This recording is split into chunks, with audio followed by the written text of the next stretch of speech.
Ini adalah pertemuan pertama. Perkenalkan, saya Alfian dan kita akan berdiskusi tentang bagaimana menulis pendapat tentang ide atau gagasan, ya. Dan juga kita akan singgung tentang penggunaan verb with ing dan juga verb with two infinitive clauses.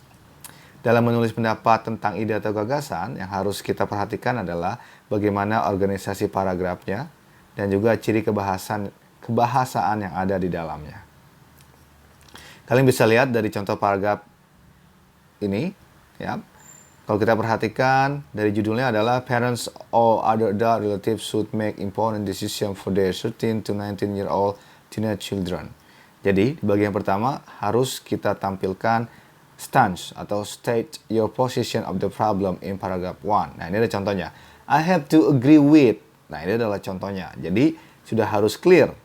Sudut pandangnya kalian itu setuju atau tidak setuju, pro atau kontra, suka atau tidak suka. Seperti itu di bagian awal. Lalu di paragraf berikutnya itu masuk kategori body atau kontennya, ya. Bisa diikuti dengan 2 atau 3 paragraf berikutnya. Jadi di body atau kontennya ini harus ditambahkan dengan argumen yang mendukung. Jadi kalau kita nyatakan setuju, argumennya seperti apa? Ya, kalian bisa lihat. Ada main idea first of all, ya. Ya, karena setelah main idea adalah supporting sentence atau kalimat pendukung. Ya, jadi harus ada topic sentence-nya dan nanti akan ada supporting sentence, ya. Lalu di bagian terakhir ada bagian conclusion atau closing, ya. Biasanya dicirikan dengan kata to sum up dan sebagainya, dan juga akan diulang stance-nya. I believe that, contohnya di sini adalah I believe that young people should trust their parents because they wish their children only the best. Oke, seperti itu. Oke, ini ada ciri kebahasan dalam penulisannya. Jika ingin menyatakan satu ide, pendapat, atau gagasan, kalian bisa lihat di sini. Bisa digunakan untuk memulai argumen. Kalian bisa lihat di sebelah kanannya. Lalu ragam yang bisa digunakan jika ingin menyatakan opini. Dan ragam untuk mengutarakan, ya. Untuk memutar balik atau memberikan argumen. Ya. Kalian bisa lihat. Oke. Berikutnya adalah ciri-ciri kebahasan yang digunakan. Di sini kita akan lihat penggunaan verb with ing dan juga verb with two infinitive clause. Kalian bisa lihat di screen. Jadi dibagi 2 kelompok, ada two infinitive dan juga verb ing di sini. Contoh yang pertama untuk two infinitive adalah after verb. Misalnya I want to meet him. Nah, kalian bisa lihat nih. Kalian bisa hafal sebetulnya, hafalkan beberapa kata yang masuk kategori two infinitive yang digunakan after verb. Lalu to infinitive muncul juga after verb juga plus object combination. Misal, I ask him to come. Ya, jadi setelah verb, lalu, nah itu ada kata kerjanya asked. Lalu ditambahkan object of combination.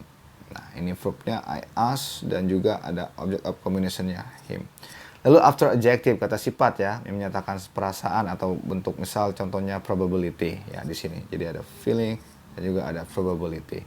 Contohnya, is it necessary to go there? Jadi, is it necessary going there? Nah, itu tidak tepat, tapi yang tepat adalah is it necessary to go there? Oke, berikutnya kita masuk ke bagian gerund atau doing di sini. Jadi ada after verb seperti ada kata-kata yang bisa kalian lihat. Contohnya, I enjoy shopping. I enjoy swimming dan lain sebagainya, ya. After preposition, is he still interested in dancing? Is he still interested in dancing? Ya, jadi setelah preposition di sana, ya. Is he still interested in? Nah, ada preposition in di sana, lalu langsung verb ing dancing sana. Jadi bukan is he still interested in to dance? Nah, kita tidak bisa menulis seperti itu. Berikutnya as a subject and complement. Seperti gambling is a waste of time.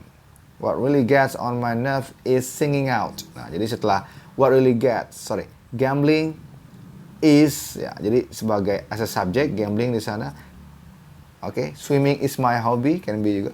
Nah, lalu juga ada seperti what really gets on my nerve. Nah, itu dia complement. Lalu ada is singing out if tune. Oke. Ya, berikutnya with verb stop. Remember, forget, regret, and gone. Nah, jadi untuk menyatakan future action. Contoh, remember to pick up your dry cleaning. Nah, jadi first remember and then pick up. Ya, ingat dulu lalu kata kerjanya yang dimaksud adalah ingat dulu dan baru bawa atau ambil ininya dry cleaningnya ya, atau angkat kalau di sini ya dry cleaningnya. Oke. Previous action, I remember visiting my great grandmother. First visit, then remember. With verbs like love and also hate. I had to interrupt you, but there's one coffee here. Ya. Contoh lainnya ada regular likes or dislike. I like dancing dan sebagainya. Oke, everyone. Yap, I think that's all. Tapi saya mau men-challenge kalian. Nah, sebetulnya dari dua kelompok infinitive ya, kata-kata yang digunakan oleh to verb one dengan perbandingnya kata-kata yang digunakan setelahnya menggunakan ing verb, itu saya men-challenge kalian untuk mencari kata kerja tertentu yang digunakan ya bisa untuk keduanya. Oke, saya kasih satu contoh, yaitu kata kerja stop. Contohnya adalah let's stop smoking. Nah, kalimat itu benar. Kalimat kedua, let's stop to smoke. Kalimat tersebut juga benar. Ya. Dan kalau dilihat dari segi makna, punya makna yang berbeda. Ya, untuk konteks yang berbeda juga. Oke, saya challenge kalian untuk mencari kata lainnya. Ya, yang bisa digunakan dengan ditambahkan atau diikuti to infinitive dan juga verb ing. Oke. Yep, I think that's all everyone for today. I hope you will find this explanation useful. See ya everyone, and don't forget to stay motivated, stay healthy, and see ya. Thank you everyone.